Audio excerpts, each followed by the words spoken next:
نحمدہ ونصلی ونسلم علی سیدنا و مولانا محمد رسولہ النبی الامین المکین الحنین الکریم الرؤوف الرحیم اما بعد فاعوذ باللہ من الشیطان الرجیم بسم اللہ الرحمن الرحیم وَقُلْ رَبِّ زِدْنِي عِلْمًا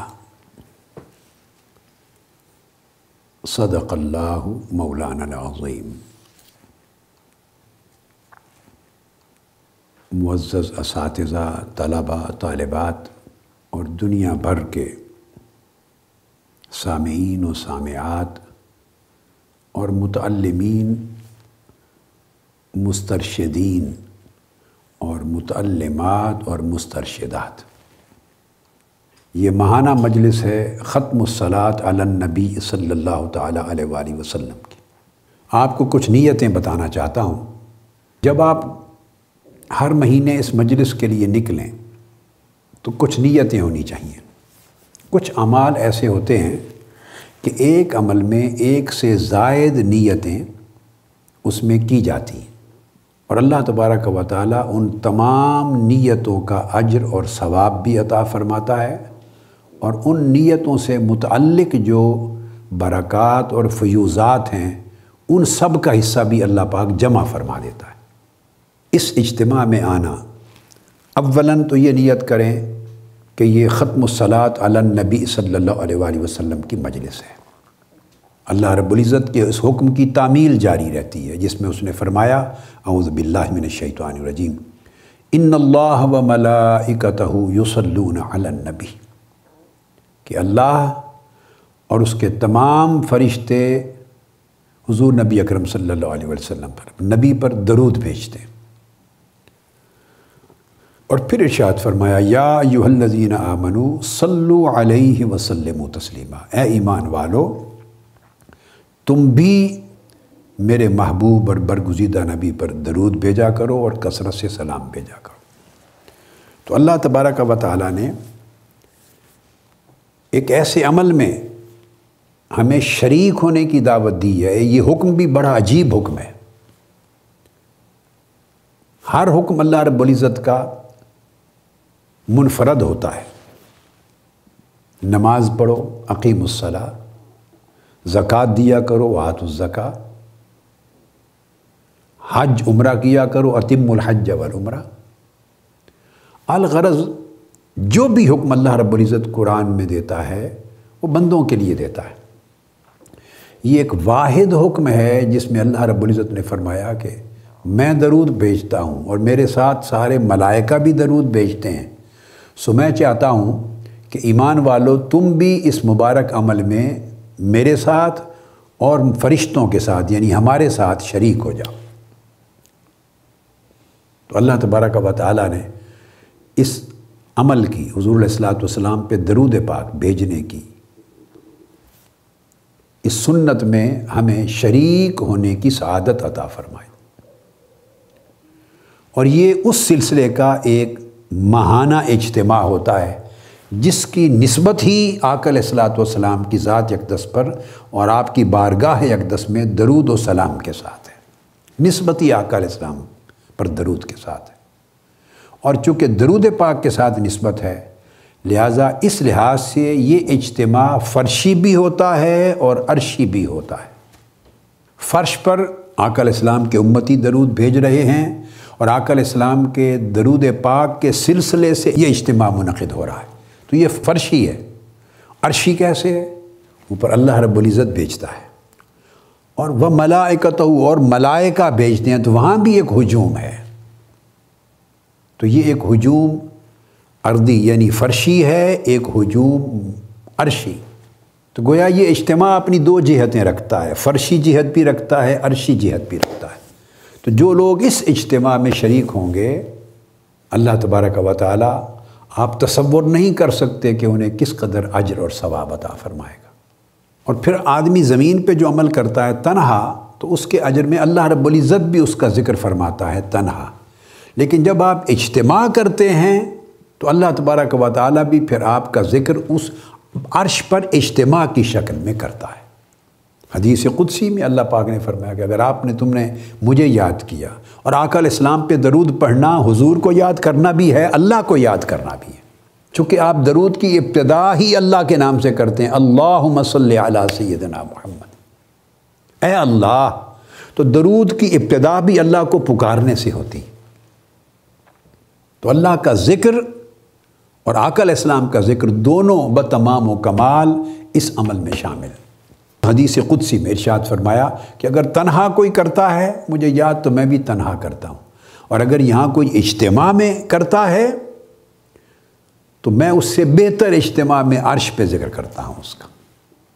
تو یہ پہلی نیت یہ کیا کریں کہ ہم ایک ایسے اجتماع کے لیے گھر سے روانہ ہو رہے ہیں، وضو کریں، تازہ تیاری کریں، اور جب آئیں تو یہ نیت کر کے آئیں ختم الصلاۃ علی النبی کی مجلس میں جا رہے ہیں، اور یہ وہ مجلس ہے جو فرش پر بھی قائم ہے، اور اللہ رب العزت نے اپنی شان کے مطابق عرش پر بھی اپنے ملائکہ اور نیک ارواح کے اندر اس کو قائم کر رکھا ہے۔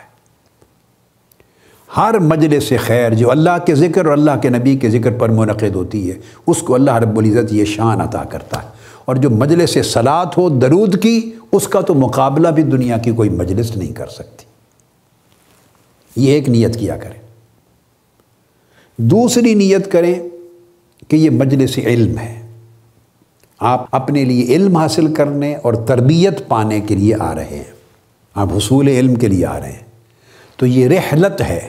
رحلت کہتے ہیں سفر، الرحلہ فی العلم، یہ دوسری نیت کیا کریں کہ ہر مہینے کوئی مصروفیت اس رات کو نہ رکھیں، مقرر رکھ لیں، اس رات کو خالی رکھیں۔ یہ آپ کی دعوت ہے من جانب اللہ، یہ دعوت الہیہ ہے، یا ایھا الذین آمنوا صلوا علیہ وسلموا تسلیما، یہ دعوت الہیہ ہے، اللہ کی دعوت ہے۔ آؤ، میں نے بھی ملائکہ کو بلا رکھا ہے اور میرے ساتھ اجتماع میں شریک ہیں میرے محبوب پہ درود پڑھنے میں، تم بھی آؤ، جمع ہو، اجتماع کرو، درود پڑھو۔ آؤ، فرش و عرش پر دونوں مقامات پر محفل درود مصطفیٰ منعقد کرتے ہیں۔ تو آپ کی دعوت الہیہ ہے۔ طلب علم کے لیے نکلنا یہ بھی انبیاء کی سنت ہے، صحابہ کرام کی سنت ہے، تابعین اتباع التابعین کی سنت ہے، اہل بیت اطہار کی سنت ہے، اور اولیاء کبار کی سنت ہے۔ طلب علم کے لیے نکلنا یہ ضروری نہیں ہے، یاد رکھو کہ طلب علم کے لیے آپ نکلیں بھئی آپ 7 سال لگائیں، 5 سال لگائیں، 1 سال لگائیں، نہیں، ایک رات کے لیے نکلیں، 1 گھنٹے کے لیے نکلیں، 1 ساعت کے لیے، چند لمحوں کے لیے نکلیں۔ وہ نکلنا اور آ کے بیٹھنا علم کو حاصل کرنے، سننے اور سمجھنے کی نیت سے، یہ رحلت فی العلم ہوگی۔ اور تیسرا میں نے بتایا چند ساعتوں کی شب بیداری ہے، اللہ کا ذکر اور اللہ کی یاد کے لیے جانا ہے، تو مجلس ذکر الہی ہے۔ ان 3 چیزوں کو جمع کر لیں، مجلس الصلاۃ، درود پاک کی مجلس، مجلس علم، طلب علم کی مجلس، اور مجلس ذکر الہی۔ ان 3 نیتوں کو ہمیشہ جمع کر لیں اپنے دل کے برتن میں۔ تو آج میں نکتہ سمجھا رہا ہوں کہ مثلاً آپ نیت کرتے ہیں کہ طلب علم کے لیے نکل رہے ہیں اپنے گھر سے، تو کیا حاصل ہوگا؟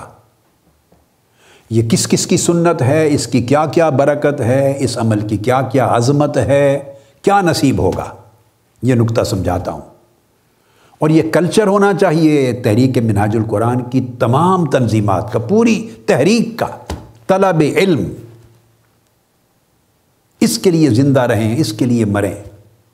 ہر شخص خواہ وہ زیادہ پڑھا ہوا ہے یا نہیں بھی پڑھا ہوا، ایک رات بھی آ کے بیٹھ کے آپ نے جو ابھی آپ جو سن رہے ہیں اس کو سمجھ لیں، ذہن نشین کر لیں، دل و دماغ کی تختی پر کچھ نہ کچھ لکھ لیں، تو آپ سماع کر رہے ہیں علم کا، یہ علم حاصل کر رہے ہیں، اور حصول علم کے بعد آپ پلٹ کے واپس جائیں گے۔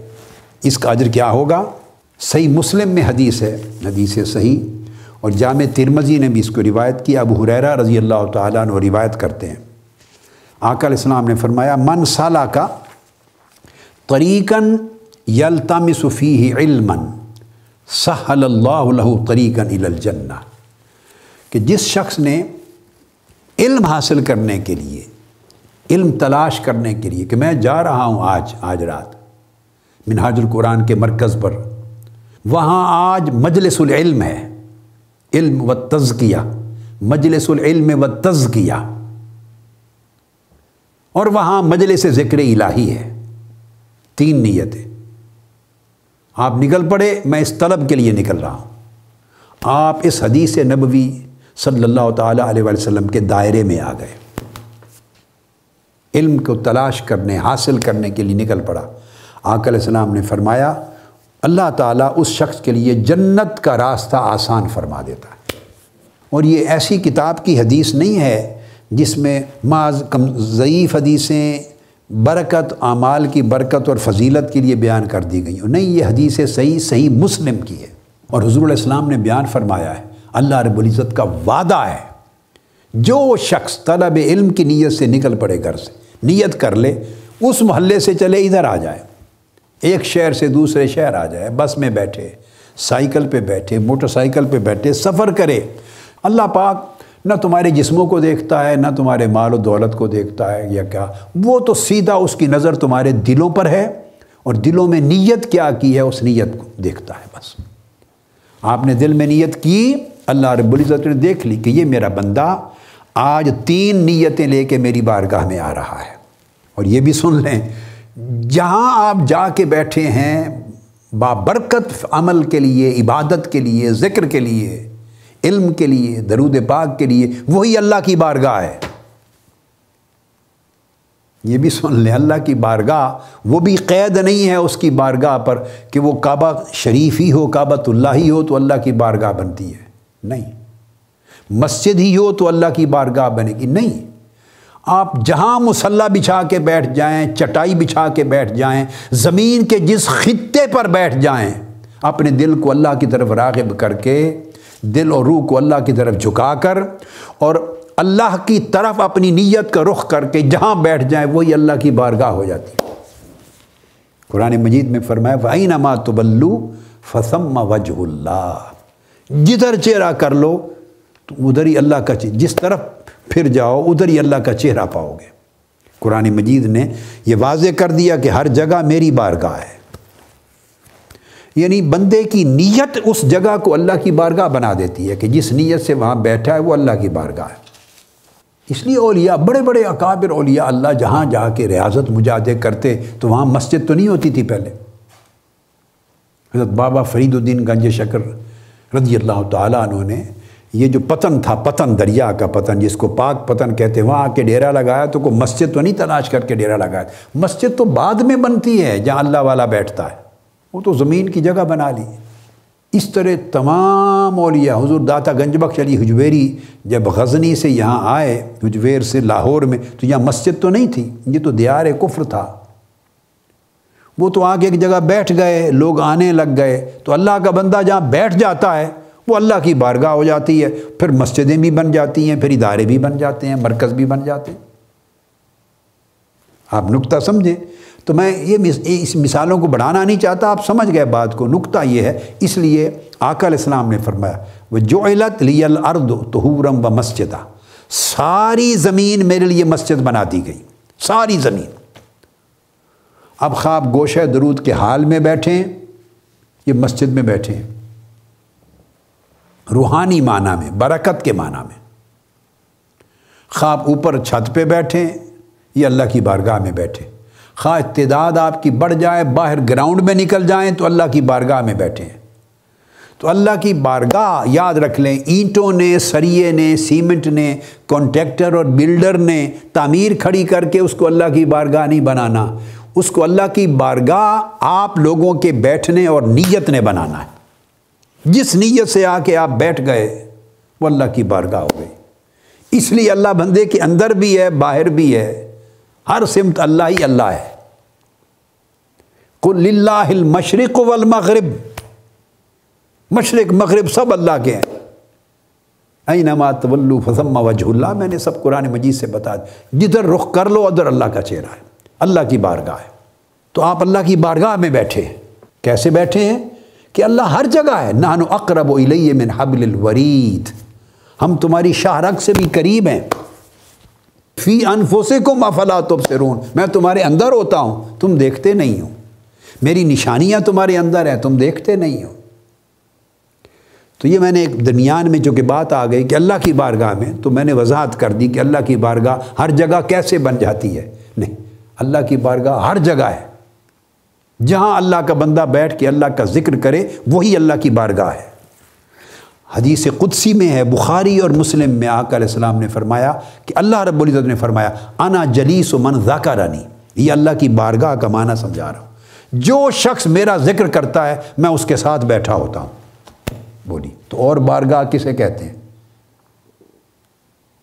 بولیے نا، آپ سب کہیں اللہ، کہیں اللہ، زبان سے کہیں، اور اب اپنے من سے یاد کریں اللہ کو، من سے یاد کریں، ایک لمحہ آنکھیں بند کر کے من سے یاد کریں۔ اب آنکھیں بند کر کے اللہ کے حبیب کو یاد کریں صلی اللہ علیہ وسلم اور درود پاک پڑھیں۔ بس آپ کے اس عمل نے یہ آپ کی جگہ اللہ کی بارگاہ بھی بنا دی اور مصطفیٰ کی بارگاہ بھی بنا دی صلی اللہ تعالیٰ علیہ وآلہ وسلم۔ جو اللہ کی بارگاہ ہے وہی مصطفیٰ کی بارگاہ ہے صلی اللہ علیہ وسلم۔ کیسے؟ جہاں بیٹھ کے درود پڑھ لیا، حضور کو یاد کیا، درود پڑھا، وہ بارگاہ مصطفیٰ ہے صلی اللہ علیہ وسلم۔ اس لیے تو فرمایا وَمَا أَرْسَلْنَاكَ إِلَّا رَحْمَةً لِّلْعَالَمِينَ، اللہ پاک نے فرمایا کہ آپ عالمین کے لیے رحمت ہیں۔ تو آپ کی رحمت بھی اللہ کی ربوبیت کی طرح ہر طرف چھائی ہوئی ہے۔ جہاں بیٹھ کے آقا کا غلام حضور کو یاد کر لے، حضور کا ذکر ہو گیا، لوگ جھوم اٹھے، وہ مصطفیٰ کی بارگاہ ہو گئی صلی اللہ علیہ وآلہ وسلم۔ یہ بارگاہ کا معنی سمجھا رہا ہوں۔ یہی اسی طرح خانقاہ ہوتی ہے، یہی دربار ہوتا ہے، اللہ کے رسول کے دربار ہیں۔ تو اس میں جیسے میں نے کہا، نہ گھنٹوں کی قید ہے، نہ مہینوں ہفتوں کی قید ہے، نہ جگہوں کی قید ہے، نہیں، فرمایا ساری زمین میرے لیے پاک بنا دی گئی اور مسجد بنا دی گئی۔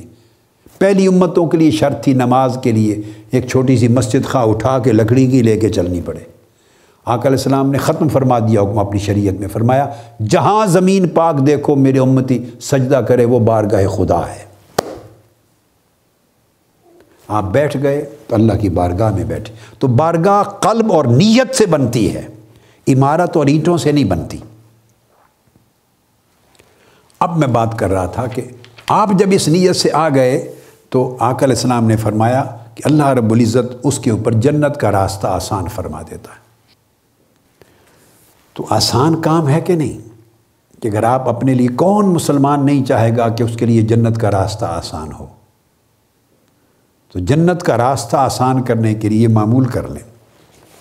اب آپ آ گئے، بیٹھ گئے، آگے دیکھیے حضرت انس بن مالک رضی اللہ تعالیٰ عنہ روایت، قال رسول اللہ صلی اللہ علیہ وآلہ وسلم، فرمایا من خرج فی طلب العلم، جو شخص اپنے گھر سے علم حاصل کرنے کی نیت کر کے نکلا۔ اب آپ دیکھیے آپ کا عمل کہاں سے کاؤنٹ ہونا شروع ہو گیا، کہاں سے کاؤنٹ ہو رہا؟ من خرج، جو ہی آپ نے نیت کی اور گھر سے نکلے، کوئی گجرانوالہ سے نکلا یا شیخو پورہ سے نکلا، مقصد بات کا یہ ہے کہ جہاں سے آپ آئے، گھر سے جب نیت کی اور نکلے تو وہاں سے کاؤنٹ ہو گئے۔ فرمایا من خرج فی طلب العلم، جو علم کے حاصل کرنے کی نیت سے گھر سے نکل پڑا، کان فی سبیل اللہ، وہ اب اللہ کی راہ میں ہے۔ سبحان اللہ، جس لمحہ آپ گھر سے نکلے اس نیت کے ساتھ، راستے میں بھوک لگی تو وہ ریسٹورانٹ پہ بیٹھ کے کھانا کھانے لگ گئے۔ ٹرک والوں کا اڈا ہوتا ہے، ٹرک ڈرائیورز کے اڈے ہوتے ہیں، وہاں رکے، لمبا سفر تھا، کھانا کھانے لگ گئے۔ اب آپ اللہ کی راہ میں ہیں، گوشت کھا رہے ہیں، بریانی کھا رہے ہیں، کھانا کھا رہے ہیں، جو چاہیں پانی پی رہے ہیں، شربت پی رہے ہیں، کلفی کھا رہے ہیں، قصور سے آئے رستے میں اندرسے کھا رہے ہیں، جو چاہیں کھا لیں۔ یہ اللہ کی راہ میں ہونے کا ایک تصور ہے، سمجھ لیں۔ آپ نے نیت کر لی منہاج القرآن کی، قرآن کے راستے کی، اور قرآن کا راستہ اللہ اور اس کے رسول کا راستہ، اس کو سمجھیں اور اس پہ چلے۔ تو ایسے بھی ہیں جن کی بیٹے ساری زندگی اللہ کی راہ میں ہو جاتی ہے، ان کی ایک ہی نیت عمر بھر کے لیے قائم رہتی ہے، اور ہر روز اپنی اس نیت کا اعادہ کرتے رہتے ہیں، پختہ تر کرتے رہتے ہیں۔ تو وہ اللہ کی راہ میں ہے، حتیٰ یرجع، واپس اپنے گھر میں پلٹ جانے تک وہ اللہ کی راہ میں ہے۔ پورا سفر اس کا اللہ کی راہ میں گزرا۔ اب یہاں ایک چیز اور بتانا چاہتا ہوں، آپ کچھ سمجھنے کے لیے آئے ہیں یا آپ بیٹھے ہیں اس وقت، مثلا میں ایک اور چیز آگے بتا، آپ نوافل نہیں پڑھ رہے، بات کو سمجھیں، آپ نوافل نہیں پڑھ رہے، بہت زیادہ تسبیحات اذکار مثلا سمجھا رہا ہوں نہیں کر رہے، وہ بھی محافل مجلس میں ہوتا ہے حصہ، لیکن اگر پوری مجلس میں آپ نے نوافل نہیں پڑھے، کوئی اور اذکار تلاوت کوئی چیزیں نہیں کی، پھر بھی جو عبادت آپ کر رہے ہیں حصول علم اور دین کا فہم حاصل کرنے کی نیت سے اور فہم دین کو اخذ کرنے کے لیے، یہ ہزارہا نفلوں سے زیادہ عبادت ہے، ہزارہا نوافل سے زیادہ عبادت ہے۔ حضرت عبداللہ بن عمر رضی اللہ تعالیٰ عنہ اور عبداللہ ابن عباس رضی اللہ تعالیٰ عنہ دونوں روایت کرتے ہیں آقا علیہ السلام سے، قال رسول اللہ صلی اللہ علیہ وسلم، فرمایا افضل العبادت الفقہ و افضل الدین الورع۔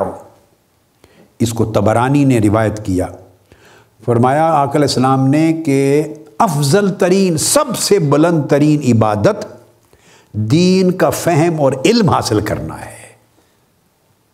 آج دین کا فہم، دین کی سمجھ بوجھ اور علم حاصل کرنے آئے ہیں نا، یہی نیت بندھوانا چاہتا ہوں، آپ کی مضبوط کرنا چاہتا ہوں۔ فرمایا اٹ سیلف دین کی سمجھ اور علم فقہ حاصل کرنا، یہ جو عمل ہے اٹ سیلف، فرمایا سب سے افضل عبادت ہے، اور سب سے افضل دین تقوی ہے، پرہیزگاری۔ آپ یہاں پرہیزگاری سیکھنے آئے ہیں، دین کا فہم اور دین کا علم اور دین کی سمجھ بوجھ لینے آئے ہیں۔ یہ عمل اٹ سیلف بغیر کسی اضافی نفلی عبادت کے وہ کریں گے، سونے پر سہاگا ہے، مگر اگر وہ نہیں بھی ایڈ ہوگا، اٹ سیلف یہ عمل بیٹھ کر دین سیکھنا، دین کا علم لینا، تربیت لینا، دین کا فہم لینا، اس نیت کے ساتھ آنا، اٹ سیلف یہ افضل عبادت کر رہے ہیں۔ اور کتنی عبادت سنیں، حضرت ابو ذر غفاری رضی اللہ تعالیٰ عنہ روایت کرتے ہیں، اور حضرت ابو ہریرہ رضی اللہ تعالیٰ عنہ، دونوں نے آقا علیہ الصلوۃ والسلام سے روایت کیا اور فرمایا قالا لباب یتعلمہ الرجل احب الی من 1000 رکعۃ تطوعا۔ یہ بات کنہوں نے کی؟ حضرت ابو ذر نے اور حضرت ابو ہریرہ رضی اللہ تعالیٰ عنہ نے، ان دونوں نے کی۔ اور یاد رکھ لیں، جب صحابہ میں سے کوئی ایسی چیز بیان کرے جو عقل اور رائے سے کہی جانے والی نہ ہو کہ فلاں عمل کا اتنا اجر ہے، اتنا ثواب ہے، شرعی چیز ناپ تول کی بیان کر رہے ہوں جو عقل اور رائے پر مبنی نہیں ہے، تو اس کا مطلب یہ ہوتا ہے کہ یہ انہوں نے آقا علیہ السلام سے سنے بغیر نہیں کی، خواہ وہ آقا علیہ السلام کا اسم گرامی اس روایت میں لیں یا نہ لیں۔ یاد رکھ لیں، جو بات قیاس اور رائے اور عقل پر مبنی نہیں بلکہ سماع پر مبنی ہے، صاحب وحی سے، رسول پاک صلی اللہ علیہ وسلم سے سنے بغیر جو بات کوئی نہیں کی جا سکتی، صحابی اگر وہ بات کریں تو وہ حضور علیہ السلام کا نام نہ بھی لیا ہو کہ میں نے آقا علیہ السلام سے سنا، تب بھی وہ حدیث ہوتی ہے آقا علیہ السلام کی۔ حضرت ابو ذر غفاری اور حضرت ابو ہریرہ رضی اللہ تعالیٰ عنہ دونوں نے بیان کیا، اور بات سننے والی، فرمایا لباب یتعلمہ الرجل، فرماتے ہیں کہ اگر کوئی آدمی علم کا ایک باب سیکھے، ایک باب سے مراد ایک سبجیکٹ، ایک نکتہ، جیسے آج ایک سبجیکٹ آپ سیکھ رہے ہیں، اس کو باب کہتے ہیں، بلکہ کئی ابواب آ رہے ہیں، کئی ابواب ہیں، تو جو علم کا ایک باب سیکھ لے، وہ کہتے ہیں کہ ہمیں 1000 رکعت نفل پڑھنے سے زیادہ محبوب ہے۔ ایک رات، یعنی آپ یہاں بیٹھے ہیں طلب علم کے لیے، فقہ الدین کے لیے، اور دوسری طرف آپ کسی کا جی چاہے کہ میں یہاں کیوں بیٹھوں، میں نفل پڑھ لیتا ہوں، فرمایا 1000 رکعت نفل، اب ایک رات میں اس سے زیادہ کون کیا پڑھے گا؟ فرمایا 1000 رکعت نفل سے زیادہ محبوب ہے مجھے صرف بیٹھ کر ایک باب علم کا پڑھ لینا، سمجھ لینا۔ اور پھر دونوں نے کہا وقال رسول اللہ صلی اللہ علیہ وسلم، کہ آقا علیہ السلام نے فرمایا اذا جاء الموت لطالب العلم وهو على هذه الحالة مات وهو شہید۔ اگر کوئی شخص علم کی طلب میں نکلا تھا یا علم کی طلب میں بیٹھا تھا، مجلس علم میں بیٹھا تھا، مجلس علم میں، حصول علم کے پروسیس میں، علم حاصل کرنے کے عمل میں شامل تھا، اور اس حالت میں اس کی اتفاقاً ڈیتھ ہو گئی، ہارٹ اٹیک ہو گیا، کوئی تکلیف ہو گئی، اس کی ڈیتھ ہو گئی، اسی حالت میں آقا علیہ السلام نے فرمایا وہ شہید ہے، وہ شہید ہے۔ اس حدیث کو امام بزار نے بھی روایت کیا اور امام طبرانی نے اوسط میں روایت کیا، اور حضرت معاذ ابن جبل رضی اللہ تعالیٰ عنہ روایت کرتے ہیں، یہ بات بڑی اہم فرماتے ہیں، تعلم العلم، لوگوں علم حاصل کرنے پر محنت کیا کرو۔ یہ میرے بیٹے طلبہ بھی توجہ سے سنیں اور میری بیٹیاں طالبات بھی، اور دنیا بھر میں مجالس علم کے شرکاء سارے اور پوری قوم کا ہر بچہ، ہر ماں، ہر بیٹی، ہر بہن، ہر بھائی، ہر بزرگ جو اکتساب کرتا ہے، سنتا ہے، وہ سنے کہ کتنا بڑا کام کر رہے ہیں۔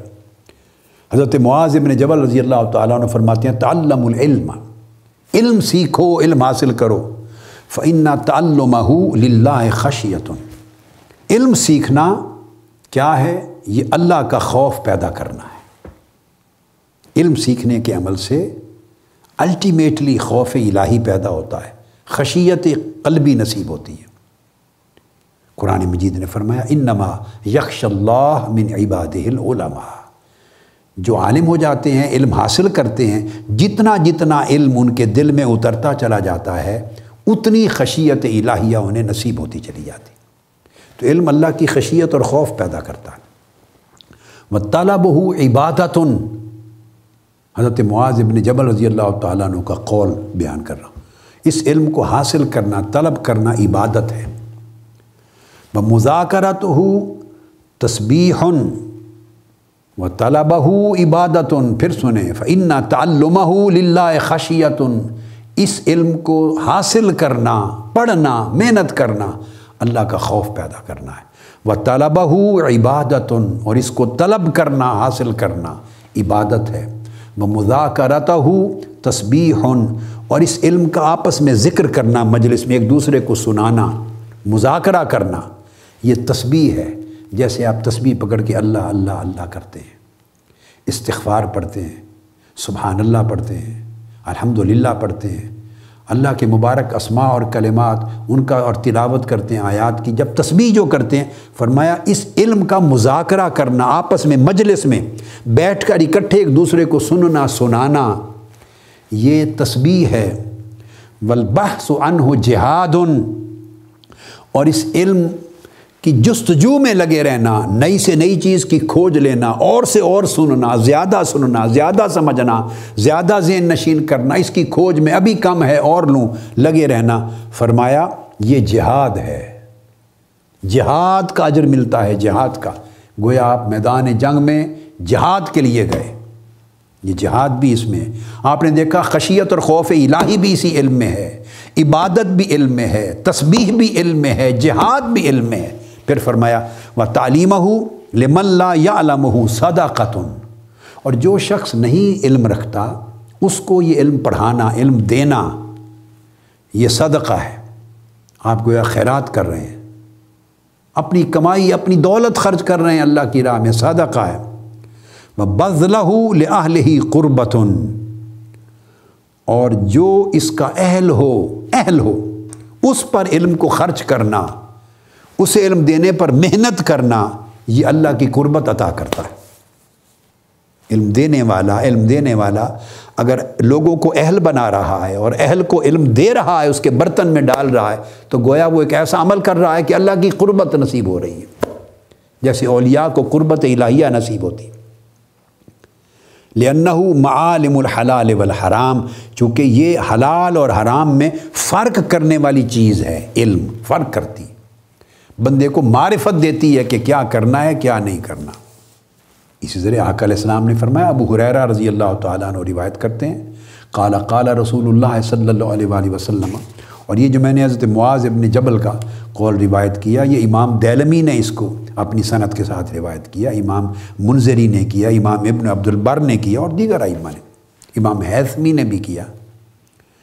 ابو ہریرہ رضی اللہ تعالیٰ عنہ روایت کرتے ہیں من تعلم العلم للہ عز وجل وعمل بہ، جس شخص نے علم حاصل کیا، میں نے آپ کو یہ بات بتا دی، اور علم حاصل کرنے کے لیے میں نے آپ کو بتایا ٹائم کی شرط نہیں ہے، آگے میں اور وضاحت کر دیتا ہوں اس کی حدیث سے، خواہ ایک رات بیٹھے، خواہ چند لمحے، ایک ساعت بیٹھے، ایک گھنٹہ بیٹھے، اس پر بھی ان حدیث کی برکتوں کا، سعادتوں کا اطلاق ہوگا۔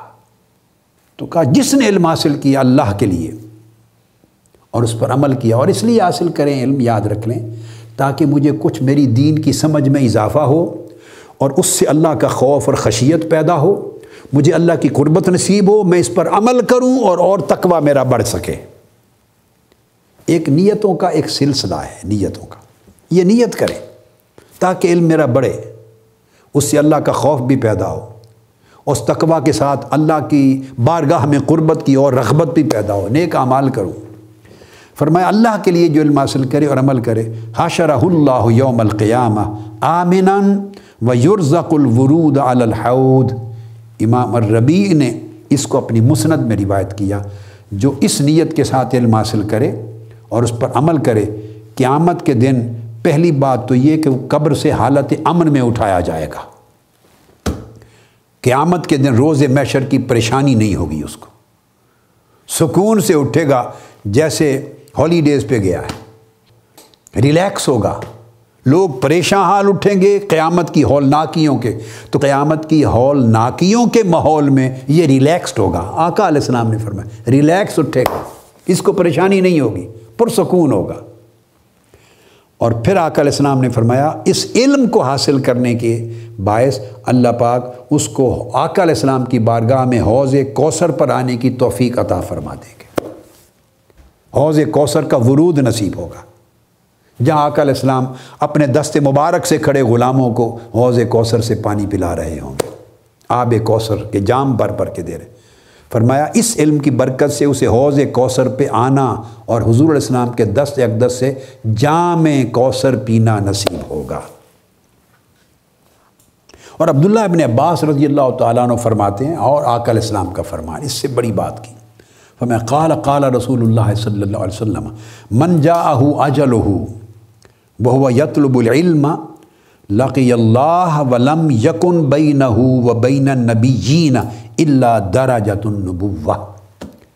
جو شخص علم طلب کرے، اب موت کا تو بھروسہ نہیں ہے نا، آپ گھر سے نکلے بس دیٹس اٹ، نکلے مجلس علم و تزکیہ ہے، مجلس ذکر الہی ہے، یہ نیت کر کے اصول علم کے لیے نکل پڑے، بس موت کا تو بھروسہ نہیں، اگر موت آنی ہے تو کہیں بھی آ جائے گی۔ تو آقا علیہ السلام نے فرمایا کہ اگر اس نیت سے نکل پڑا کوئی شخص اور اس کو موت آ جائے اسی حصول علم کی نیت کے سفر میں، تو فرمایا اس کے اور انبیاء کے درمیان جنت میں صرف ایک منزل کا فرق ہوگا۔ اللہ پاک اسے ان منزل، جنت کی ان منزلوں میں ٹھہرائیں گے جن کے اوپر سے اوپر کی منزل پر انبیاء رہ رہے ہوں گے۔ ایک منزل کا فرق ہوگا نا، تو ایک درمیانی منزل اولیاء کی ہوگی، صدیقین کی، شہداء کی، اوپر انبیاء ہوں گے، ان کے زیر سایہ علم طلب کرنے والے ہوں گے۔ یہ نہیں فرمایا کہ کتنا بڑا عالم ہو، یہ بات سمجھنے والی، یہ شرط نہیں لگائی کتنا بڑا عالم ہو، کتنا بڑا فقیہ ہو، نہ، کتنا بڑا محدث ہو، محقق ہو، مفسر ہو، کتنا بڑا مجتہد ہو، نہیں، یہ شرط نہیں فرمائی حدیث پاک میں۔ فرمایا جو علم کا طلب کرنے والا ہو، یہ علم کی اپنی فضیلت ہے، نفس علم کی فضیلت ہے، اس کی طلب کے لیے نکلے، نیت کو قائم رکھے، باندھے رکھے۔ پھر حضرت ابو ذر غفاری رضی اللہ تعالیٰ عنہ روایت کرتے ہیں، اب وہ نکتہ بتا دوں کہ کہیں آپ کو یہ نہ خیال آ جائے یا کوئی آپ کو یہ نہ کہہ بیٹھے غلطی سے، مغالطے سے، کہ نہیں یہ تو ان کے لیے ہیں جو بہت وقت صرف کریں۔ بے شک جو جتنا وقت صرف کرے گا اس کے درجے اتنے بلند ہوتے چلے جائیں گے، اس کی رحمتیں، برکتیں اور زیادہ ملیں گی۔ فوق کل ذی علم علیم، ہر علم والے کے اوپر ایک علم والا ہوتا ہے، اس کی کوئی لمٹ نہیں ہے۔ مگر جو چیزیں میں بیان کر رہا ہوں یہ ہر اس شخص کے لیے ہیں جو علم کی طلب کی نیت کر کے گھر سے نکلتا ہے، جامعہ اسلامیہ منہاج القرآن آتا ہے، کسی اور مرکز علم پر جاتا ہے، کسی اور جگہ دنیا میں جاتا ہے، اللہ کی خاطر دین کا علم حاصل کرنے کی نیت لے کر اور اس پر قائم رہتا ہے، یہ اس کے لیے ہے، یہ فضیلت ہے۔ تو حضرت ابو ذر رضی اللہ تعالیٰ عنہ نے فرمایا کہ قال علی رسول اللہ صلی اللہ علیہ وسلم، کہ ایک روز مجھے آقا علیہ السلام نے فرمایا اے ابو ذر آؤ تمہیں خاص بات سمجھاؤں۔ تو حضرت ابو ذر غفاری رضی اللہ تعالیٰ عنہ کو آقا علیہ السلام نے سمجھایا، فرمایا لَأَن تَغْدُوَ فَتَعَلَّمَ بَابًا مِّنَ الْعِلْمِ، کہ اگر تو اس حال میں ایک علم کا باب سیکھنا چاہے، ایک باب علم کا سیکھنا چاہے، یہ فرمایا عمل کرے گا تو عمل کا ثواب اور اجر اضافی ملے گا، یعنی اگر عمل نہیں کیا، عمل کرے گا تو وہ نور علی نور ہوگا، وہ علم نافع بنتا چلا جائے گا، اس میں برکتوں کا اضافہ ہوتا چلا جائے گا، درجات بلند ہوتے چلے جائیں گے۔ یہ فرما رہے ہیں کہ محض علم دین اللہ کی نیت کے ساتھ، اللہ کی رضا کے ساتھ، اللہ کے لیے، تاکہ عبادت کی توفیق ہو، تاکہ خوف الہی نصیب ہو، تاکہ دین کا فہم مجھ پر کھلے، میں اور نیک اعمال کر سکوں، برائیوں سے رک سکوں، علم کے ذریعے مجھے پتہ چلے کہ اللہ کے حقوق میرے اوپر کیا ہیں۔ علم حاصل ہوگا تو پتہ چلے میرے رشتہ داروں کے، ماں باپ کے، بہن بھائیوں کے، اولاد کے، اعزا اقارب کے، پڑوسیوں کے حقوق کیا ہیں، تاکہ وہ حقوق ادا کر سکوں۔ علم حاصل ہوگا تو پتہ چلے کہ میرے نفس کے حقوق مجھ پر کیا ہیں، اس سوسائٹی کے غریبوں کمزوروں کے حقوق مجھ پر کیا ہیں۔ یہ سب چیزیں آشکار ہوتی ہیں علم سے۔ جب عمل کرتا ہے ان پر تو عمل کے اجر الگ ہیں، وہ اضافہ ہو جاتا ہے۔ یہ حدیث میں جو فضیلت بیان ہو رہی ہے مطلقاً نفس علم کی، کیونکہ اس علم کے اندر ہزارہا اعمال کے راستے پڑے ہوئے ہیں جو کھلنے ہیں۔ تو فرمایا کہ اس طرح علم کا ایک باب سیکھے تو آقا علیہ السلام نے فرمایا خیرم من ان تصلی الف رکعت، اے ابو ذر وہ علم کا ایک باب سیکھنا تمہارے لیے 1000 رکعت نماز نفل پڑھنے سے زیادہ بہتر ہے۔ ایک حدیث پہلے بیان کی تھی، اس میں حضرت ابو ذر غفاری اور سیدنا ابو ہریرہ نے خود بیان کیا تھا، اب انہوں نے ابن ماجہ کی یہ روایت ہے، ابن ماجہ کی، اب انہوں نے آقا علیہ السلام کا اسم پاک لیا، مرفوعاً بیان کر دیا اور کہا کہ مجھے آقا علیہ السلام نے فرمایا ابو ذر سن لو، علم کا ایک باب حاصل کرنا اللہ کے لیے، کیونکہ جب اللہ کے لیے حاصل کرتے ہیں تو اس کی نیت میں پھر آگے اعمال صالحہ کے دروازے کھولنے کا خیال ہوتا ہے، تقویٰ کے حصول کا خیال ہوتا ہے، اللہ کے حقوق ادا کرنے کا، مخلوق کے حقوق ادا کرنے کا، جو ہم نہیں کرتے، اور بہت سے کام ایسے کرتے ہیں کہ ہمیں لا علمی کی وجہ سے نہیں کرتے۔ مرد بہت سارے ایسے کام بیویوں کے لیے نہیں کرتے کہ انہیں علم نہیں ہے کہ بیوی کے حقوق کیا ہیں۔ بیویاں بہت سے ایسے کام نہیں کرتی، ایسے رویے نہیں رکھتی، انہیں علم نہیں ہے کہ مجھ پر شوہر کے حقوق کیا ہیں۔ ہم رشتہ داروں کے ساتھ غصہ ناراضگی قطع تعلق کرتے ہیں، ہمیں علم نہیں ہے کہ ان کے حقوق کیا ہیں اور ادا نہ کرنے کی سزا کیا ہے۔ روز مرہ کی زندگی میں ہم ہزارہا کام پوری زندگی ایسے کرتے رہتے ہیں کہ ہمیں علم ہی نہیں کہ کتنے بڑے گناہ کا کام ہے، اور اگر کر لیں تو اس کا کتنا بڑا اجر ہے۔ ایک کمزور غریب کی مدد کر دینا، کسی بے علم کو علم دے دینا، کسی محتاج کی ہیلپ کر دینا، بیمار کے ساتھ یہ کر دینا، کسی ایسے راستہ پوچھنے والے کے لیے اپنی جگہ چھوڑ کے رک کے اس کو راستہ بتا دینا، پتھر پڑا رستے سے اس کو اٹھا کے پھینک دینا، اگر ایک ایک چھوٹے سے فعل کا بھی آپ کو علم ہو کہ اس کے اندر اجر کتنا چھپا ہوا ہے تو آپ چلتے کئی عبادتیں کرتے چلے جائیں۔ تو اس نیت سے علم کا ایک باب سیکھنا آقا علیہ السلام نے فرمایا 1000 رکعت نفل پڑھنے سے زیادہ بہتر ہے۔ اور یہاں پر حضرت ربیع رحمۃ اللہ تعالیٰ علیہ بیان کرتے ہیں کہ سمعت الشافعیہ، میں نے سیدنا امام شافعی رضی اللہ تعالیٰ عنہ سے سنا، فرماتے تھے یقول طلب العلم افضل من صلاۃ النافلہ، یہ امام شافعی کا کھلا فرمان، فرمایا کہ علم حاصل کرنا، فقط علم حاصل کرنا، یہ نفلی نماز سے زیادہ افضل ہے۔ امام شافعی رات کو اگر اپنی کتاب لکھ رہے ہوتے، علم کا کام کر رہے ہوتے، امت کے لیے احادیث جمع کر رہے ہوتے، احادیث نقل کر رہے ہوتے، ان سے فقہ اخذ کر کے فقہ کی کتاب مرتب فرما رہے ہوتے، مسائل اور اصول استنباط کر رہے ہوتے، علم میں مشغول ہوتے، تو ایک طرف نفلی نماز کا وقت ہوتا، ایک طرف اشتغال بالعلم ہوتا، علم کی مشغولیت ہوتی، آپ علم کو چھوڑ کر مصلی پہ نہیں جاتے تھے نفل پڑھنے کے لیے۔ یہ امام شافعی کا مشرب تھا، اور یہ کل اولیاء کا، امام اعظم ابو حنیفہ ہوں یا کل سب کا طریقہ یہ تھا، علم کا اشتغال چھوڑ کر نفل نہیں پڑھتے تھے۔ ہاں اگر علم کا کام، سنت کا، حدیث کا، فقہ کا، دین کے علم کا کام نہیں کر رہے، اس کے بعد نوافل بھلے وہ ساری رات پڑھ لیں۔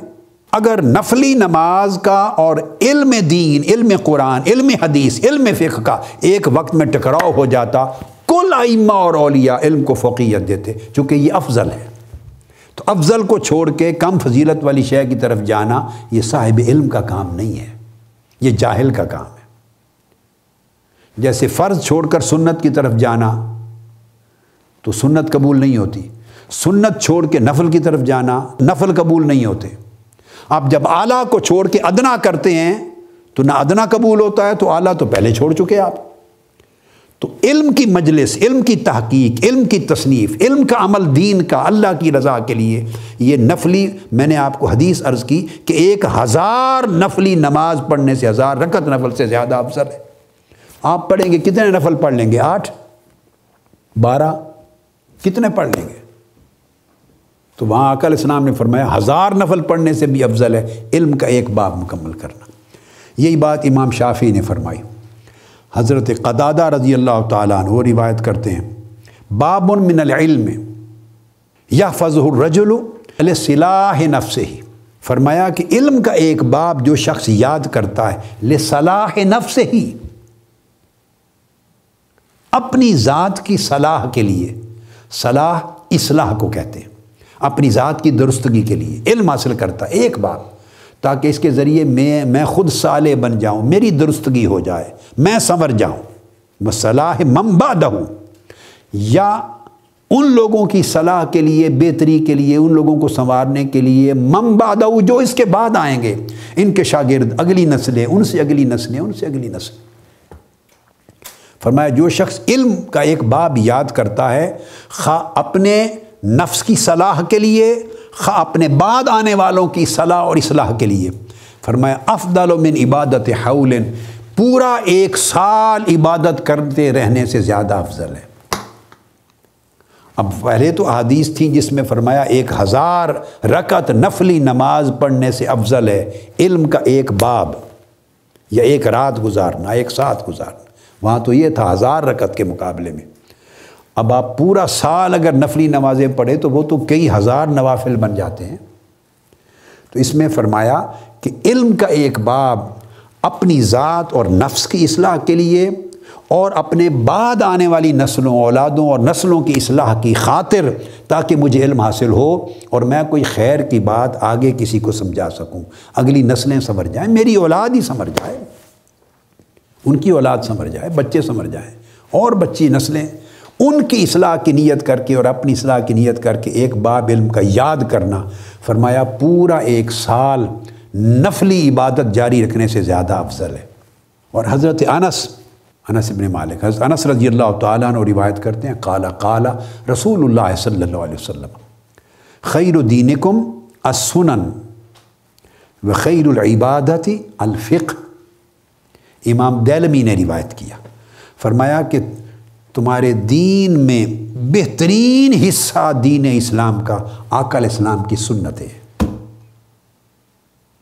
حضور اسلام کی سنن، وہ دین کا بہترین حصہ ہے، اور عبادت کا بہترین حصہ فقہ ہے، دین کا علم ہے۔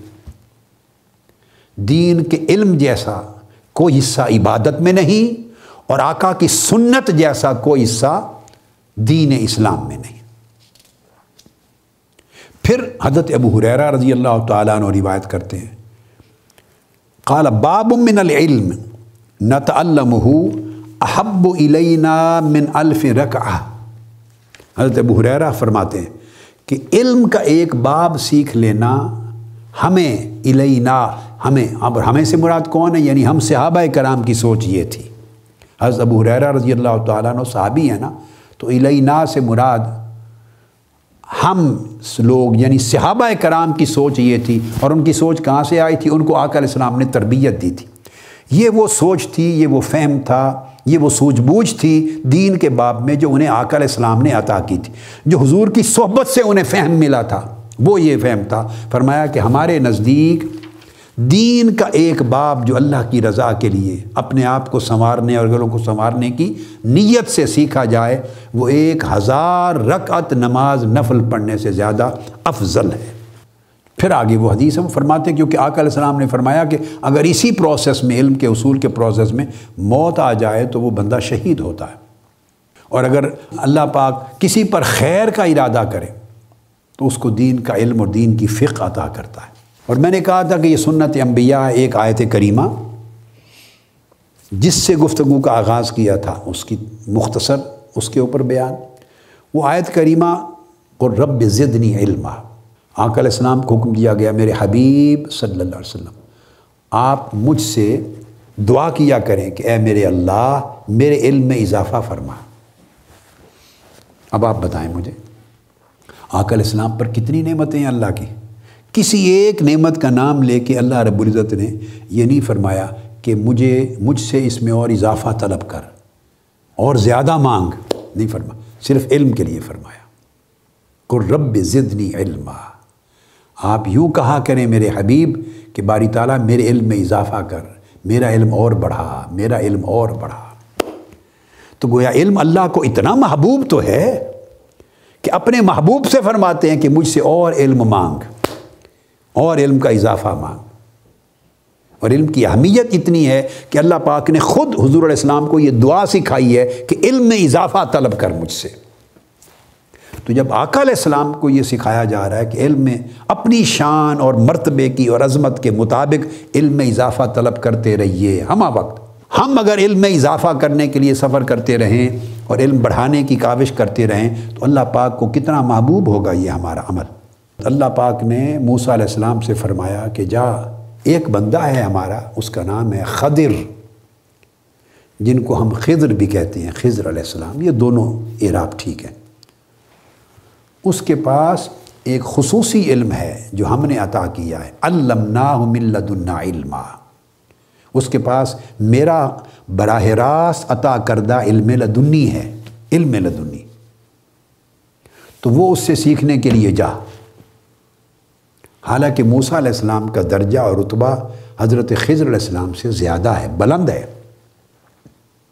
خضر علیہ السلام تو ولی ہیں مذہب مختار کے مطابق، جمہور کے نزدیک یہ ولی ہیں، نبی بھی نہیں۔ اور موسیٰ علیہ السلام نہ صرف نبی ہیں بلکہ رسول ہیں، اور صرف رسول ہی نہیں، اولو العزم 5 رسولوں میں جو سب سے ہائیسٹ رینکنگ کے 5 رسول ہیں ان میں ایک ہے۔ اولو العزم رسولوں میں جو قرآن مجید میں نام آیا ان میں موسیٰ علیہ السلام ہے، صاحب کتاب ہے، صاحب امت ہے۔ تو ان کا درجہ اتنا بلند ہے، مگر ان کو فرمایا کہ وہ علم لدنی اس کے پاس جو میں نے دیا ہے اس میں وہ تم سے آگے ہے، تو اس سے علم حاصل کرنے کے لیے جائیں۔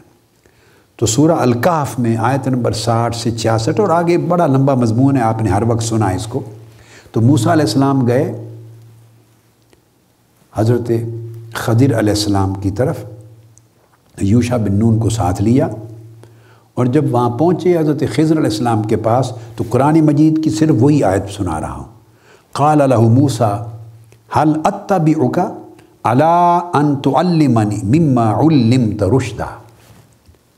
موسیٰ علیہ السلام نے کہا، اے خضر میں آپ کے ساتھ رہنا چاہتا ہوں، آپ کی صحبت میں، آپ کی سنگت میں، آپ کے ساتھ ساتھ جہاں بھی جائیں گے رفاقت میں رہنا چاہتا ہوں، اس لیے کہ وہ خاص علم جو اللہ پاک نے آپ کو ہدایت کیا، عطا فرمایا ہے، اس میں سے مجھے بھی عطا کریں گے اور مجھے بھی سکھائیں گے۔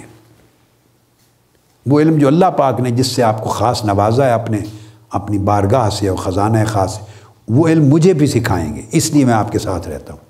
اب اللہ کے اولو العزم برگزیدہ رسول ہو کر حضرت خضر علیہ السلام کے پاس جا رہے ہیں اور ان کی طویل سنگت اور سفر کی مشقتیں اٹھا رہے ہیں، یہ کہہ کر کہ مجھے اس علم میں سے سکھائیں۔ تو کوئی تو اہمیت ہے نا۔ ہمارا پرابلم یہ ہو جاتا ہے کہ ہم ایک حد تک پڑھ لیتے ہیں تو پھر ہم بے نیاز ہو جاتے ہیں، ہم سمجھتے ہیں کہ نہیں ہم نے پڑھ لیا، مزید پڑھنے کی ضرورت نہیں۔ یہ خود مکر ہے نفس کا اور جہالت ہے۔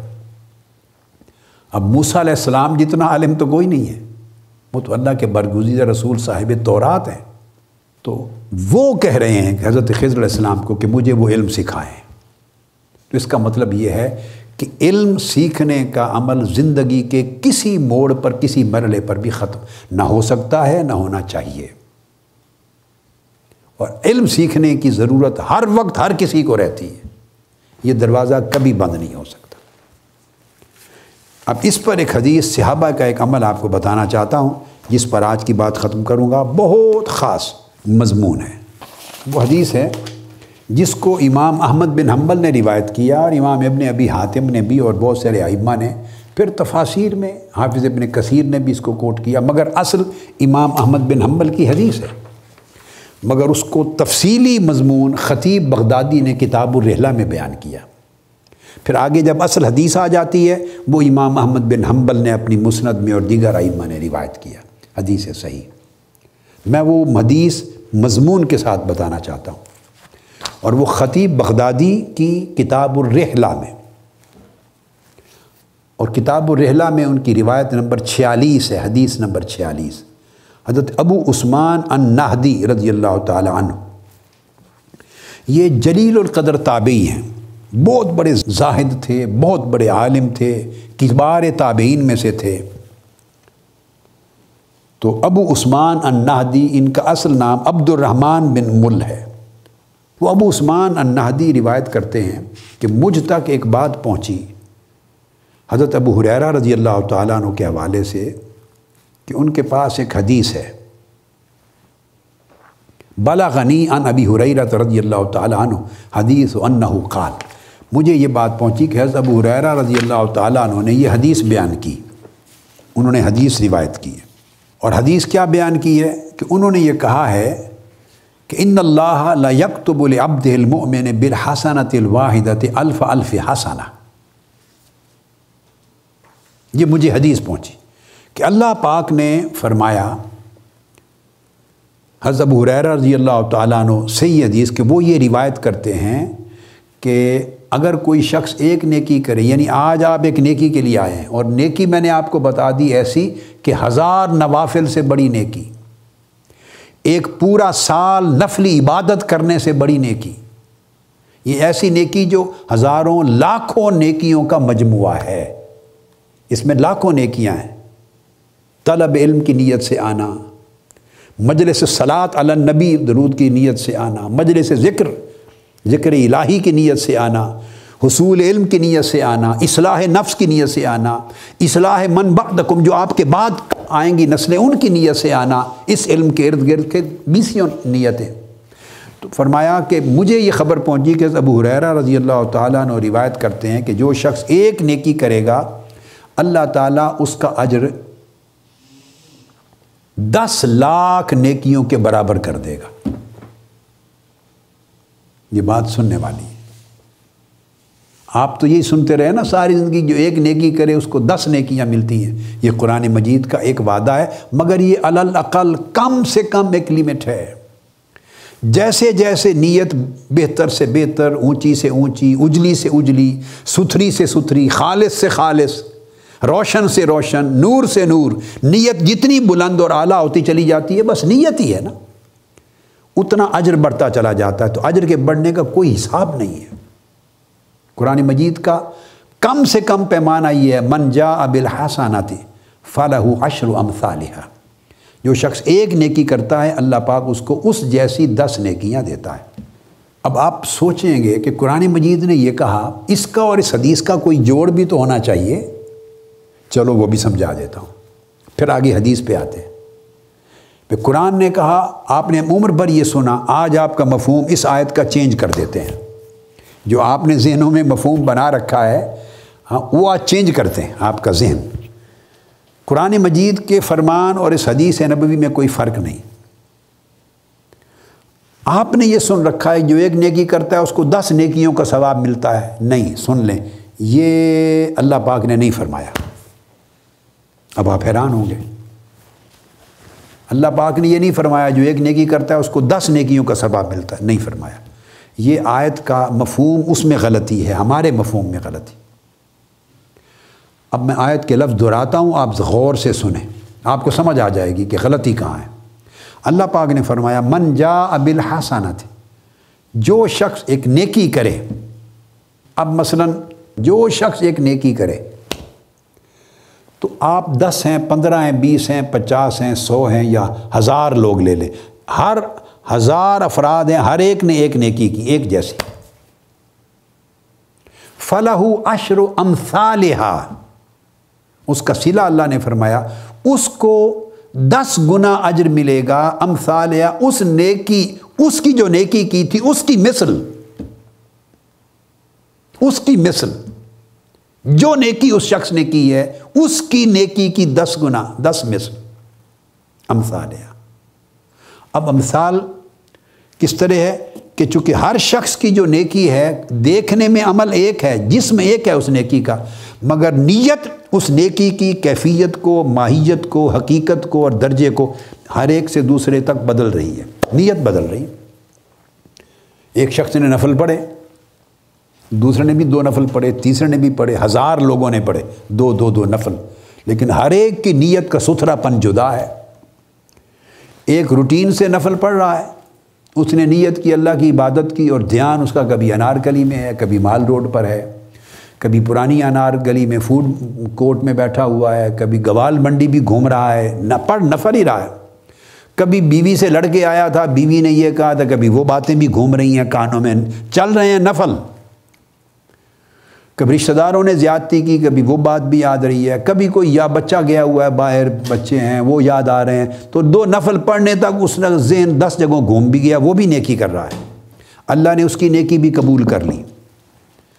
دوسرے نے نیکی کی، اس نے اپنی نیت کو باندھے رکھا، گھومنے نہیں دیا۔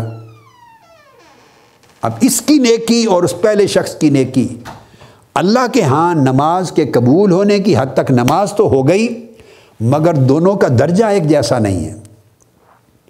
اس نے بھی نیکی کی، مگر نیکی میں اس کا دل اور دماغ 10 جگہوں پر، بازاروں، گلی کوچوں میں، بیوی بچوں میں، فیملی میں، عیزہ قارب کے لڑائی جھگڑوں میں گھومتا رہا۔ اس کا مکہ معظمہ مدینہ طیبہ گھومتا رہا، دھیان اس کا مکہ میں گھومتا رہا۔ تیسرے شخص نے وہی 2 نفل ہی پڑھے، اس کا 2 نفلوں میں دھیان کعبۃ اللہ پہ جمع رہا، اس نے کنٹرول کیا، نیت میں بھی اللہ کی رضا رکھی اور بالکل کعبے سے ہٹا نہیں دھیان اس کا۔ ایک چوتھے شخص نے بھی نفل پڑھے اور اس نے کعبے سے صاحب کعبہ کی طرف دھیان کر لیا کہ یہ تو کعبہ ہے تو کعبے والا بھی تو کوئی ہے، اس کا دھیان اللہ کی طرف چلا گیا مگر جم نہیں رہا۔ ایک اور نے نفل پڑھے، وہ اللہ کے نور کو تکتا رہا۔ ایک اور نے نفل پڑھے، وہ اس کا دھیان عرش تک جا پہنچا۔ ایک اور کا دھیان لا مکان تک جا پہنچا۔ ایک اور کا دھیان بارگاہ سمدیت میں جا پہنچا۔ اب وہی نفل 2 نیکی وہ شیخ اکبر نے بھی کیے، وہ 2 نفل آپ نے بھی پڑھے تھے، وہ حضور غوث الاعظم نے بھی پڑھے، وہ 2 نفل آپ نے بھی پڑھے، وہ حضرت داتا گنج بخش نے بھی 2 ہی نفل پڑھے، آپ نے بھی 2 نفل پڑھے، جنید بغدادی نے بھی نفل 2 ہی پڑھے۔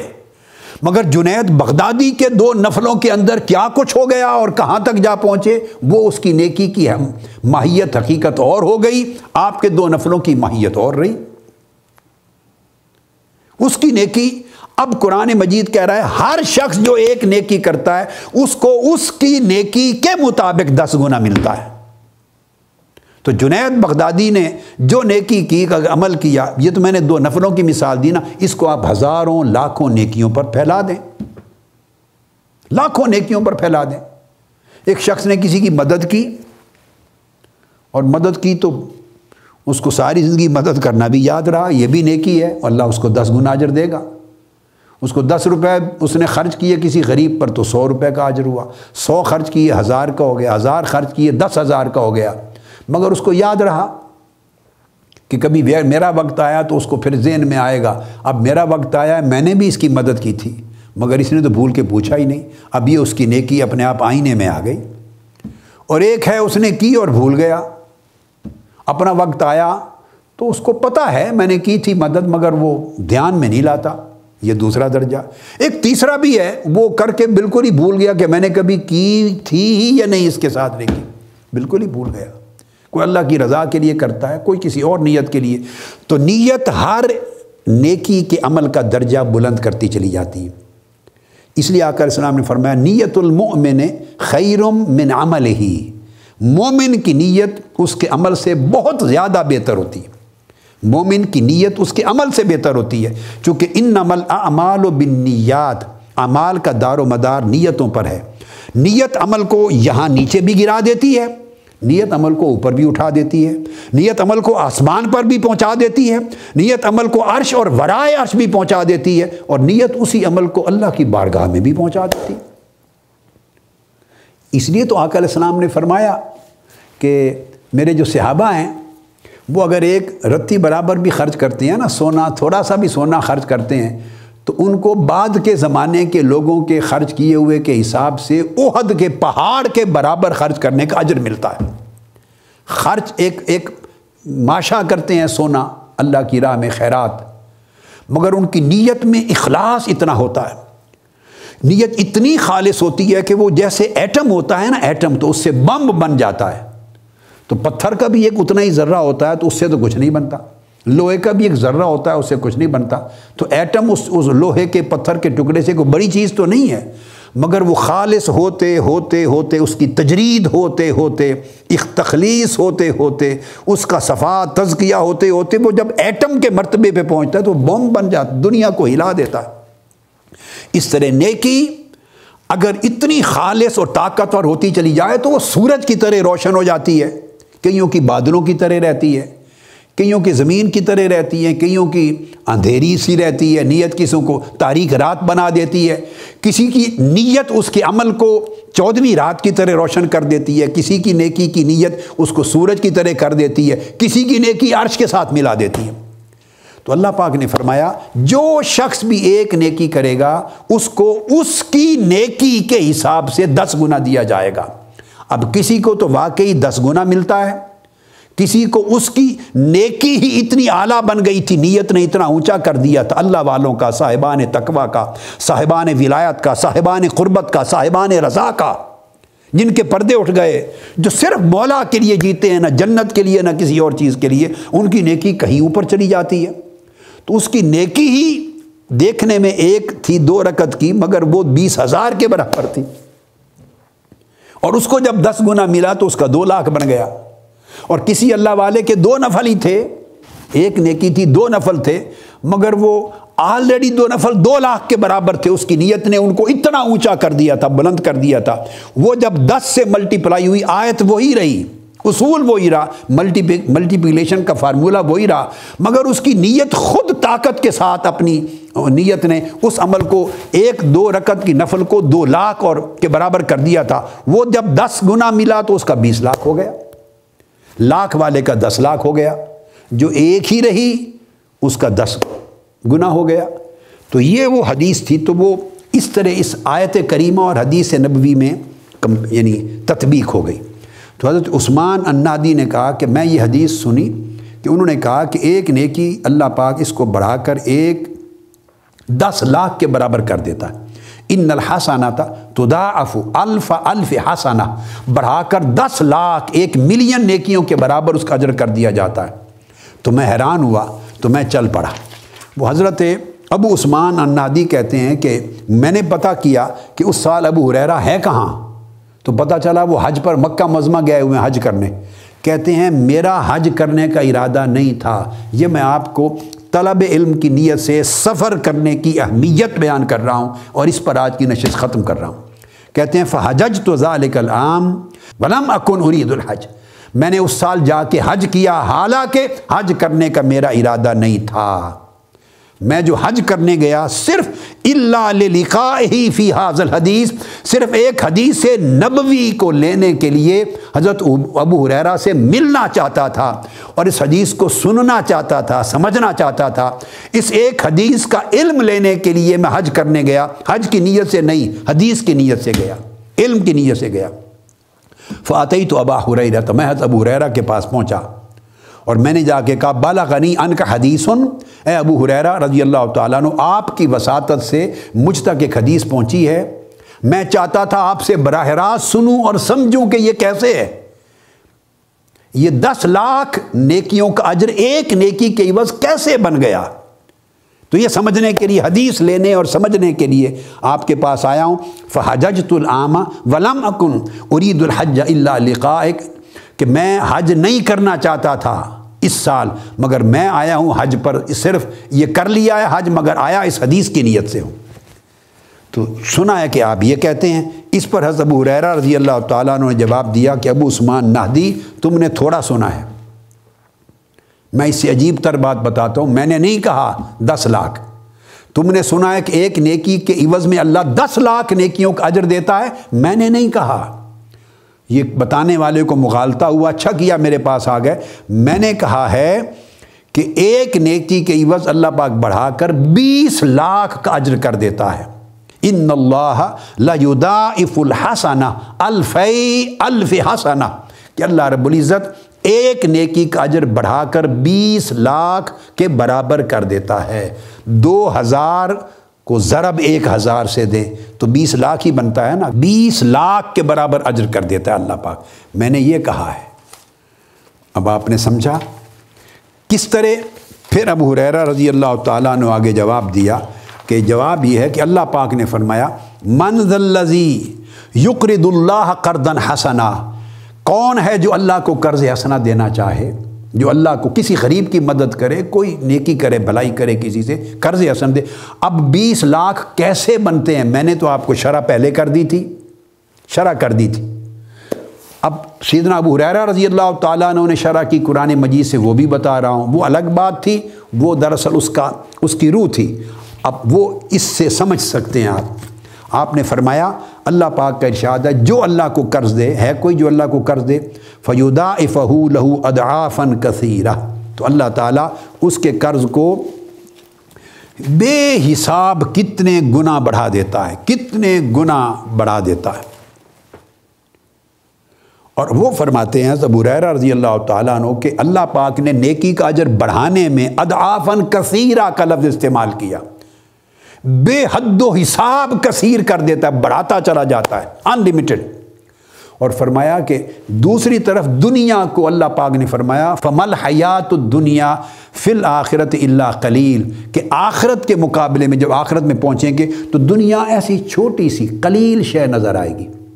تو فرمایا اللہ تعالیٰ پوری دنیا کو آخرت کے مقابلے میں اتنا قلیل چیز فرما رہا ہے، وہ آخرت کے مقابلے میں ساری دنیا قلیل ہے۔ اور نیکی کا اجر اللہ پاک اضعافاً کثیرہ، بے حساب کثیر فرما رہا ہے۔ تو اس سے آپ اندازہ کر لیں کہ نیکی کا اجر بڑھاتے بڑھاتے اللہ پاک نے جب اضعافاً کثیرہ کہا تو وہ اس سے مراد کتنا بڑھانا ہوگا۔ پھر آپ نے ابن ابی حاتم نے روایت کیا ایک اور عبداللہ بن عمر رضی اللہ تعالیٰ عنہ سے، فرمایا کہ قرآن مجید میں ارشاد فرمایا گیا، اللہ پاک نے فرمایا ہے مثل الذین ينفقون اموالهم فی سبیل اللہ کمثل حبہ انبتت سبع سنابل فی کل سنبلۃ مئۃ حبہ واللہ یضاعف لمن یشاء واللہ واسع علیم۔ جو لوگ اللہ کی راہ میں اپنا مال خرچ کرتے، نیکی کی بات ہو رہی ہے، صدقہ کی، خیرات کی مال خرچ کرتے ہیں، ان کی مثال اس ایک دانے کی سی ہے، دانے کی سی جس سے 7 بالیاں اگتی ہیں، ایک دانہ اس سے 7 الگ الگ بالیاں اگتی۔ اور پھر فرمایا کمثل حبہ انبتت سبع سنابل فی کل سنبلۃ مئۃ حبہ، اور 7 بالیاں ہوگی اور ہر ایک بالی میں پھر آگے 100 دانے ہوئے، ہر ایک بالی میں 100 دانے ہوئے۔ تو 7 بالیوں میں ہر ایک دانے میں 100 بالیاں، ہر ایک بالی میں 100 دانے، تو اس کا مطلب ہے 700 گنا اجر ہو گیا، ایک نیکی کا اجر 700 گنا ہو گیا۔ تو کسی کو ٹھیک ہے 10 گنا ہی ملا، کسی کو 70 گنا ہی ملا، کسی کو 100 گنا ہی ملا، مگر کسی کو 700 گنا ملا۔ یہ قرآن کہہ رہا ہے 700 گنا ملا۔ اور بات ختم نہیں ہوئی، اور فرمایا واللہ یضاعف لمن یشاء، اور پھر ایسے بھی ہیں جن کے لیے اللہ تعالیٰ جتنا چاہتا ہے اضافہ فرما دیتا ہے، اور جتنا چاہتا ہے جس کے لیے اضافہ فرما دیتا ہے اس کی اللہ پاک نے کوئی لیمٹ نہیں فرمائی۔ کیوں؟ آگے فرمایا تیسرے درجے میں واللہ واسع علیم، اللہ بڑی وسعت والا ہے۔ اب اللہ جتنا چاہتا ہے جس کے لیے اضافہ فرما دیتا ہے، اس کا بھی تصور کر لیں۔ اور پھر فرمایا واسع علیم، بڑی وسعت والا ہے، اللہ کی وسعت کا بھی تصور کر لیں۔ تو اس کا مطلب یہ ہے کہ جب اللہ پاک نے اس کے اضافے کا ذکر کیا، 7 بالیوں کا ذکر کیا، ہر بالی میں 100 دانے کا ذکر کیا، پھر اس میں اضافے کا ذکر کیا، اور پھر اپنی وسعت کا ذکر کیا، جب ان آیت کریمہ کے ان وعدوں کو آپ جمع کریں گے تو آپ اندازہ کر لیں گے کہ ایک نیکی کا عوض کس طرح 20 لاکھ تک پہنچتا ہے۔ اور پھر عبداللہ بن عمر رضی اللہ تعالیٰ عنہ روایت کرتے ہیں، جو میں نے جب یہ آیت اتری کہ اللہ پاک 700 گنا عطا کرتا ہے، تو آقا علیہ السلام نے عرض کیا رب زد امتی، میرے مولا میری امت کے لیے اجر اور بڑھا دے، میری امت کے لیے اجر اور بڑھا دے۔ اس پر وہ اگلی آیت اتری جس میں فرمایا کہ اللہ پاک اضعافاً کثیرہ، بے حساب بڑھا دیتا ہے اجر۔ آقا علیہ السلام نے عرض کیا رب زد امتی، میرے مولا میری امت کے لیے اجر اور بڑھا دیں۔ پھر اللہ پاک نے سورہ الزمر کی آیت نمبر 10 اتاری اور فرمایا انما یوفی الصابرون اجرہم بغیر حساب، میرے محبوب اگر آپ کی دعا ہے تو جو صبر کریں گے، نیکی کریں گے اخلاص پر، اللہ کی رضا کے لیے صبر کریں گے، تقوی کریں گے اور عمل کو جاری رکھیں گے، روکیں گے نہیں، ان کو اجرہم بغیر حساب، پھر میں ان کو اتنا اجر دوں گا کہ وہ لکھنے پڑھنے میں ہی نہیں آئے گا، ملٹی پلائی کرنے میں نہیں آئے گا، ضرب تقسیم میں نہیں آئے گا۔ 10 گنا بھی نہ رہا، 100 گنا بھی نہ رہا، 700 گنا بھی نہ رہا، 1000 گنا بھی نہ رہا، 10 لاکھ گنا بھی نہ رہا، 20 لاکھ گنا بھی نہ رہا، اجرہم بغیر حساب، حساب ہی نہیں رہے گا، لکھنے پڑھنے میں نہیں آئے گا، لوگوں کے قلم رک جائیں گے، حساب رک جائیں گے، میتھمیٹکس ختم ہو جائے گا، ان کا اجر اتنا بڑھ جائے گا۔ اور یہ کیسے بڑھے گا؟